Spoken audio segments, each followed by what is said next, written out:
मशाल पेटवली, क्रांतीची मशाल पेटवली, स्वराज्यासाठी सिंह गर्जना केली, स्वराज्यासाठी सिंह गर्जना केली, स्वातंत्र्याची नवी प्रेरणा लोकमान्य टिळकांनी जनतेला दिली. नमस्कार. आजच्या कार्यक्रमाचे अध्यक्ष, प्रमुख पाहुणे, पूज्य गुरुजन, येथे बसलेले माझे बालमित्र मैत्रिणी, आज मी आपल्या समोर स्वराज्य हा माझा जन्मसिद्ध अधिकार आहे आणि तो मी मिळवणारच असे सिंह गर्जना करून इंग्रजांना हादरवून सोडणारे थोर देशभक्त लोकमान्य टिळक यांच्याविषयी बोलणार आहे. लोकमान्य टिळक यांचा जन्म 23 जुलै 1856 रोजी रत्नागिरी जिल्ह्यात चिखली या गावी झाला. त्यांच्या वडिलांचे नाव गंगाधर व आईचे नाव पार्वतीबाई असे होते.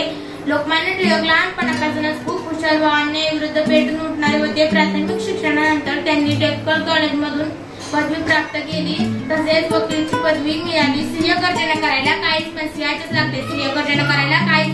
लागते. म्हणून तर लोकमान्य टिळक यांच्या चेहऱ्यावर मान माझे सदैव झुकते.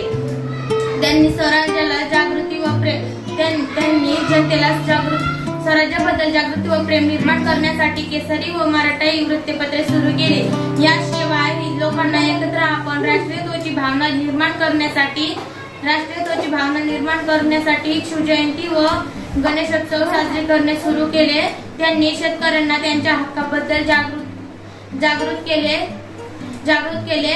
इंग्रजांविरुद्ध आवाज उठवल्यामुळे त्यांना 6 वर्षाचा तुरुंगवास झाला. तेथे त्यांनी गीता रहस्य हा ग्रंथ लिहिला. दुर्दैवाने 1 ऑगस्ट 1920 रोजी या तेजस्वी सूर्याने जगाचा निरोप घेतला.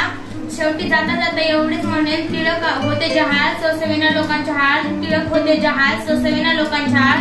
जाळ्यात ब्रिटिशांचा माळ उधळला, स्वातंत्र्याचा गुलाल. एवढे बोलून मी माझे 2 शब्द संपते. जय हिंद.